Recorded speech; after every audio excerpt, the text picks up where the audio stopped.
Здравствуйте, на «Эхе Москвы» в Уфе программа «История башкирских родов». В студии Руслан Валиев и Салават Хамидуллин, руководитель автономной некоммерческой организации ШЖР. Добрый день, Салават. Добрый день. Мы закончили длинный цикл из 10 программ, который был посвящен появлению Башкирской республики, да, и тем более сейчас как раз год столетия нашего Башкортостана. И хотелось бы следующие программы посвятить уже отдельным действующим лицам той эпохи, людям, которые приняли самое активное и деятельное участие в башкирском национальном движении. И предлагаю более подробно разобрать судьбы и деятельность конкретных людей, героев той эпохи. С кого сегодня начнем? Сегодня начнем с Муллаяна Халикова. Недавно была премьера, как вы знаете, фильма «Первая республика». Булат Юсупова. До этого он год назад снял «Бабича». К чему это? То есть интерес к деятелям той эпохи, он не ослабевает. Интерес к деятелям, которые стояли у истоков нашей республики, к тем, кто создавал эту республику и потом строил. Одним из таких деятелей был Муллаян Халиков, один из ближайших сподвижников Ахмедзаки Валиди. Когда Валиди уезжал, покидал Россию, там же как произошло, он отпросился у Сталина. В это время, в общем-то, находился фактически Валиди в качестве заложника в Москве и отпросился на съезд народов Востока, который проходил в Баку. Вот он съездил на этот съезд, поучаствовал, и оттуда он уже не стал возвращаться в Москву и эмигрировал в Среднюю Азию.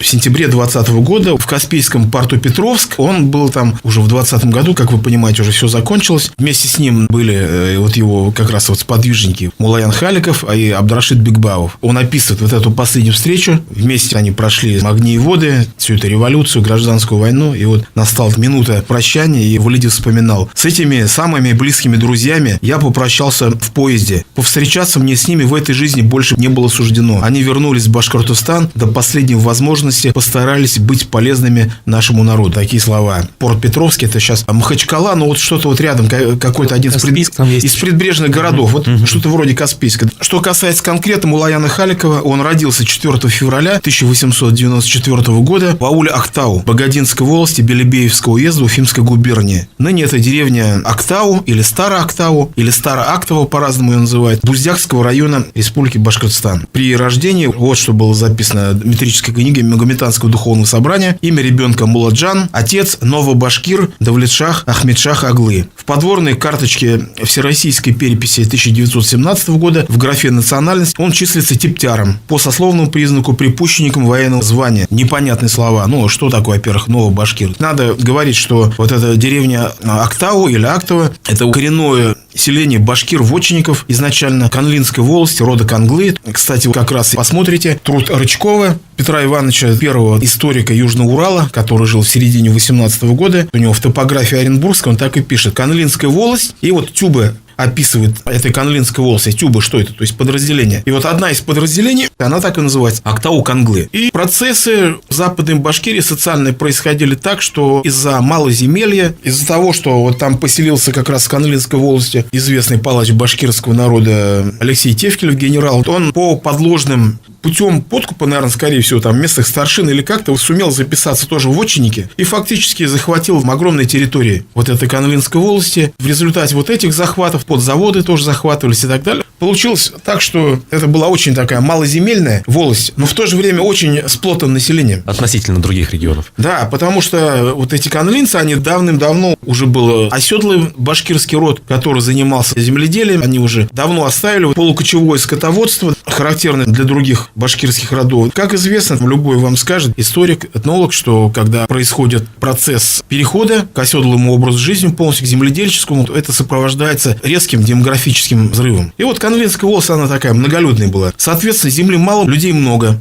Как у нас происходило в Башкирии? Что итогом становилось вот этих явлений? А итогом становилось то, что большинство людей переходило из ясашного сословия. Основная масса башкир — это были ясашные сословия, поскольку нужно было платить с земли ясак, царскую казну. Размер ясака варьировался от размера вотчины. Людей было много, вотчин мало. Ясак уже платить было невозможно. И переписывались в более легкий, конкретный денежный типтярский оклад. И вот таким образом переходили в сословие типтярей. Оклад уже не зависел от количества земли. Да, там-то фиксированная сумма какая-то, это была, сейчас мы не будем углубляться. В итоге огромная масса людей с Западной Башкирии, башкир разных родов и так далее, не только каналинцев, и иланцев, и другие, они перешли в сословие типтярий. Но сословие типтярий, как мы знаем, оно существовало, но было отменено в 1865 году, когда было упразднено башкирское войско. Все фактически сословия, они были, можно сказать, и башкиры перестали быть тоже служилым сословием, были переведены в разряд государственных крестьян. И когда вот это типтярское сословие было отменено, башкиры, которые находились в типтярском сословии, стали себя называть новобашкирами. Раз это типтярское сословие отменено, они снова стали в том же социальном статусе, как и другие башкиры. Правда, они уже не были вотчинниками, как башкиры восточных властей. Они оставались вотчинами, поскольку у них там вотчинные территории были и так далее. Но, тем не менее, это была вот такая манифестация их идентичности новобашкиры. Яма Башхорт, как они себя называли. И вот он был как раз из этих. И хотя первый сельхозперепись 17 года, многие продолжали по старинке себя еще и типтярами указывать память. Хотя типтярское сословие, оно же было уже отменено, но инерция прежних их сословных представлений, она, естественно, действует. Но Муллаян Халиков, как он о себе пишет в автобиографии, до 1909 года учился в своей деревне, потом в Ружде Мектеп, в селе Келимово. Это вот как раз рядом есть село Келимово, это бывшая вотчина Тевкелевых. Там учился, потом в Уфе учился, в медресе Усмановых, это Усмания Натукаева, напротив первой соборной мечети, сейчас там школа. Потом он поехал в город Троицк учиться, вот это знаменитое медресе Расулии. Там тоже учился по подготовке, как он пишет, учителей для мусульманских школ. И потом с 1915 до 1918 года учительствовал сначала в городе Орске, был заведующим 6-годичным мусульманским начальным училищем, потом в селе Тимясово, заведующим районной библиотекой и учителем 6-годичного башкирском начальном училище. Там он находился, его там и застала и революция, и все национальное движение, поэтому мы видим, что он с самого начала 17 года во всем этом деле участвовал. Хотя, конечно, он в последующих биографиях этот факт скрывал. Он везде писал, что как-то он появляется там на руководящих постах уже после перехода башкирского правительства на сторону Советов. Ну, кстати, многие практически вот это дело шифровали и прятали. Понятно почему. Да. В 17 году в декабре в Оренбурге состоялся учредительный курултай башкирского народа, было образовано башкирское правительство, и вот город превратился в центр антибольшевистских сил под главенством атамана Дутова. Даже 3 правительства тогда в Оренбурге находилось: башкирское, казахское и дутовское правительство Южного Урала, оренбургских казаков. Как известно, большевики не приняли башкирскую автономию, началось наступление Красной гвардии, Дутов был выбит из Оренбурга, а башкирское правительство арестовано, это уже в начале 18 года, в феврале. А в это время как раз в районе Баймакского завода шло формирование первого башкирского подразделения добровольческого отряда, который организовал Амир Карамышев. Там был и Газиз Аль-Мухаметов в фильме «Первая республика». Он один из главных героев, первый профессиональный композитор, но до того, как стать первым профессиональным композитором, он был боевиком-добровольцем, участвовал как раз в формировании первого добровольческого отряда. И Муллаян Халиков там же находился. Был документ, что формирующиеся отряды, руководители этого отряда, их силами проведено экстренное собрание, председателем которого был Хибатулла Габитов, один из башкирских поэтов, а вот секретарем собрания был Муллаян Халиков. Собрание приняло заявление, в котором написали Цвиллингу, лидеру оренбургских большевиков, который арестовал башкирское правительство. Они, так скажем, ноту протеста написали, баймакский отряд формирующийся. Дальше ситуация стала развиваться трагически. Цвиллинг дал приказ местному большевистской ячейке Баймакского завода сформировать отряд Красной гвардии и разоружить вот этот отряд. Произошло вероломное нападение, хотя вот между ними никаких вроде трений до этого не было. И в результате этой баймакской трагедии погибло 17 человек, 5 польских офицеров, 2 башкирских офицера, Магазов и Дельбаев, и 10 солдат были расстреляны. Однако руководителям этого отряда, Карамышеву, Аль-Мухаметову, Муллаяну Халикову чудом удалось сбежать из Баймака, избежать вот этой расправы. Амир Карамышев, как писал потом уже Салях Атнагулов, один из деятелей башкирского национального движения, вначале он находился в движении, потом отошел, перешел полностью на сторону красных. Вот что он писал: военный министр Амир Карамышев спасается бегством и поднимает башкирские селения, и несколько тысяч башкиров, вооруженных вилами, дубинами и отчасти охотничьими ружьями, окружает Баймак. Однако вот это нападение, оно было отбито хорошо вооруженными красногвардейцами, но неудача не обескуражила лихого корнета, то есть Амира Карамышева, и вот он начинает готовить уже дерзкое нападение на сам Оренбург. Нападение было совершено в апреле, и это нападение было удачным. Они напали на Оренбург, на ничего не ожидавших красных, причем там было 10-кратное преимущество у красных, 5000 там было войска, а их напало, по-моему, 700 человек. Они освободили башкирское правительство. В одном из сражений им даже удалось убить Цвиллинга, председателя Оренбургского ревкома. А Халиков, мы не знаем, участвовал в этом нападении или нет, поэтому не будем гадать. В своих воспоминаниях Ахмед Заки Валиди описывает план действий, который ими был разработан в те тревожные дни после освобождения из-под ареста, когда вот они просидели почти 2 месяца в ожидании расстрела. Вот он что писал. «Теперь мы не подчинимся им, советскому правительству имеется в виду, организуем партизанское движение в горах. 15 мая встретимся с представителем Казахстана Алаш-Орда. Сейчас направляем человека в Семипалатинск и просим членов Алаш-Орды прибыть в Кустанай в дом отца литератора Абдуллы Гиматова. Муллаян Халиков поедет в Троицк, затем в Кустанай, где будет ждать нас. Если в Кустанай придем с казахами к единому мнению, с помощью Японии объявим всему миру о положении Туркестана, Казахстана, Башкортостана. Для этого отправим своих представителей во Владивосток». Вот такие планы были у него. Из этого воспоминания следует, что Валиди пишет о Халикове как о преданном, испытанном человеке, которому можно доверить вот такие опасные поручения, не опасаясь быть арестованным большевиками. Муллаян Халиков едет в Троицк. Вот что он писал об этом в своей автобиографии. 23 марта 1918 года в городе Троицк я записался в коммунистическую партию и до прихода чехословацких банд служил комиссаром по мусульманским делам. По приходе чехословаков убежал из Троицка и мигрировал по разным городам без определенной работы. Надо ли говорить, что он намеренно исказил вот эту биографию, но то, что он в Троицк поехал, это, в общем-то, факт, который не стал даже отрицать. Прибыв в Троицк, он там, видимо, подготовил базу для приезда самого Валиди. Валиди тоже приехал потом. Остановился у одного хальфы, учителя богословия из мадресе шейха Зейнула Расулева. Тут-то вот они с Халиковым вновь встретились. Валиди вспоминает: распространенное Оренбургским военным комиссариатом объявление о нашем розыске, как людей, бежавших из Оренбургской тюрьмы через труп дорогого товарища Цвиллинга, висели на стенах домов. И я видел и читал их сам. Тем не менее, уверенный в том, что в обличье тунгаурского башкира меня в этих краях никто не признает, я поехал вместе с Муллаяном Халиковым в Кустанай. Только сели в разные вагоны. Их там разыскивали, висели везде листовки, что чуть ли не убийцами Цвиллинга их объявили и так далее. В Кустанай они провели там переговоры с Алаш-Ордой, с казахским правительством, ну и так далее. Находясь там, как раз вот они и узнали, что в Челябинске произошел мятеж чехословацкого корпуса. А это произошло в мае 1918 года. Мы восприняли это как начало поражения большевиков. Укрепилась надежда: если, опираясь на партизанские отряды, создадим национальную армию, то сумеем, наконец, изгнать большевиков из своей родины. После чехословацкого мятежа Халиков, как вот он писал в биографии, никуда не убегал. Они вместе с Валиди все из Кустаная прямиком отправились в Челябинск. То есть до этого, как писалось у нас в учебниках, шло триумфальное шествие советской власти по всей стране, так и есть. Буквально неделя советская власть установилась от Петербурга до Владивостока. Везде хорошо подготовленные, надо отдать должное большевикам, ячейки большевиков во всех городах захватывали арсеналы, формировали отряды Красной гвардии и везде свергали органы власти Временного правительства, и вот по всей стране они захватили власть. Процесс, он был остановлен мятежом чехословацкого корпуса. Единственное место. Чехословацкий корпус, его мятеж, точкой консолидации вот этих всех антибольшевистских сил. Пошел обратный процесс захвата власти по всей России силами демократической контрреволюции. Муллаян Халиков и Валиди прибыли в Челябинск. Таким образом, пишет в мемуарах Валиди, национальное правительство было создано, Сагит Мырясов временно стал его председателем, Абдулла Адигамов, Абдулха Габитов, Саид Гарей Магазов, Муллаян Халиков и я стали членами правительства. То есть они в Челябинске воссоздали башкирское правительство, разогнанное в Оренбурге, и потом написали вот это воззвание башкирскому народу, знаменитое. Партия большевиков, уничтожив автономию Туркестана, Казахстана, Кавказа, Крыма, Украины, Сибири, казачьего населения, наряду с этим погубила провозглашенную нами автономию. В настоящее время чехословаки выгнали большевиков из Сибири. Остались большевики теперь лишь на таких мусульманских территориях, как Казань, Уфа, Симбирск, Оренбург, Туркестан. Теперь мы, башкиры, объединившись с киргизами, туркестанскими мусульманами и казачьими войсками, прогоним их из нашей страны. Вставай, башкир, поднимись, мусульманин. И начинается формирование башкирских войск в Челябинске. Почему там так все хорошо, быстро пошло? Поскольку им удалось, во-первых, получить оружие сначала у чехословаков, потом получить обмундирование обмундирование, также и оружие, снабжение от Камуча самарского правительства, частично от сибирского правительства. В итоге белогвардейские правительства, заинтересованные в том, чтобы на Урале возникла мощная антибольшевистская сила, они способствовали этому процессу. И башкирские войска буквально в течение считанных недель сформированы были полки первые. Они отправились на фронт и показали себя, как они умеют воевать. Но пребывание, как известно, на стороне белых войск, оно было сопряжено с тем, что все-таки белые не сумели переступить через свои определенные сословные, национальные предубеждения определенные. Круг их сторонников, их союзников, он сокращался. Сначала отошли демократические силы, эсеры и так далее. Вот когда Камуч, потеряв Самару, камучевцы, как раз представители вот этой демократической оппозиции, многие просто перешли на сторону большевиков, выбирая, кто им ближе, Колчак или большевики. Многие решили, большевики лучше эсеровское правительство, хотя до этого они воевали. И национальные правительства не восприняли вот этот переворот, который произвели Колчак и так далее. Как писал английский советолог Эдвард Карр, генералы, воспитанные при царях в панроссийских традициях, отвергали какие-либо уступки угнетенным нациям. И в пограничных областях, где преобладали нерусские элементы и где шли решающие бои гражданской войны, этот фактор сильно способствовал победе советской власти. То есть решающее даже значение он придает. Именно потому, что вот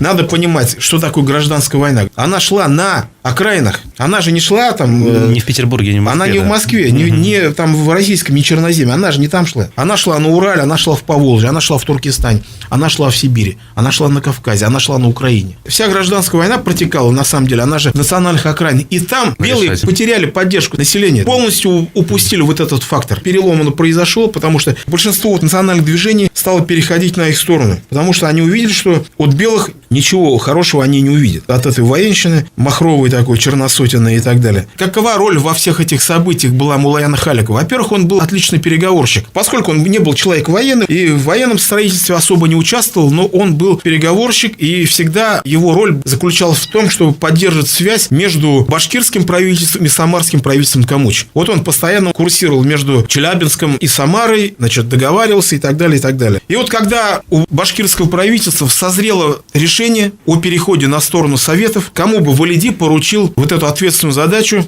перейти линию фронта, добраться до какого-то представительства советского правительства и начать переговоры, конечно, Муллаяну Халикову. 15 декабря 1918 года Муллаян Халиков отправляется в Уфу. Ему нужно было перейти линию фронта, прийти в Уфу и начать переговоры как раз с уфимским ревкомом об условиях перехода и так далее. 1,5 месяца о Халикове не было никаких известий. Его могли поймать при фронтовой зоне, расстрелять как дезертира, как шпиона, как угодно. Вот он перешел и через 1,5 месяца только дал о себе знать. 4 февраля 1919 года ЦК партии большевиков получила телеграмму председателя Уфимского губревкома Бориса Немвицкого следующего содержания. 30 января явился в ревком представитель башкирского правительства Халиков с предложениями признать башкирскую автономию. Ждем указаний. Ответ Москвы пришел незамедлительно, буквально на следующий день. Предлагаем не отталкивать Халикова, согласиться на амнистию при условии создания единого фронта с башкирскими полками против Колчака. Со стороны советской власти гарантия национальной свободы башкир полная. Ленин, Сталин. 2 подписи. Вот обещание, конечно. Телеграмма приходит. Спустя 4 года Муллаян Халиков вспоминал: «Я находился в Уфе, когда в город вступила Красная Армия. Для передачи мне письма, написанного Заки Валиди от имени башкирского правительства, в котором содержалась настоятельная просьба быть посредником в деле соглашения с советским правительством. Ко мне прибыл офицер Утяшев. В письме излагались основные условия, которые ставились башкирским правительством. Сразу вслед за этим посланцем для всестороннего ознакомления с тогдашним положением Башкортостана, взаимоотношения между ним и Колчаком Дутовым, перейдя фронт, ко мне от башкирского правительства прибыл Хайреддин Сагитов. После этого я немедленно вступил в контакты с Уфимским ревкомом и Реввоенсоветом 5-й армии». Муллаян Халиков, перейдя линию фронта, при нем даже никаких бумаг-то не было. Понятно почему. То есть, найди у него какие бумаги при обыске, его судьба была бы решена. Уже прибыв в Уфимский ревком, получил он депешу о том, на каких условиях надо вести и где вот излагалась позиция. Ну что ж, Салават, я предлагаю продолжить разговор о Муллаяне Халикове в следующей нашей программе. А сейчас мы будем прощаться с нашими слушателями. Я напомню, что в гостях нашей студии был руководитель автономной некоммерческой организации ШЖР Салават Хамидуллин.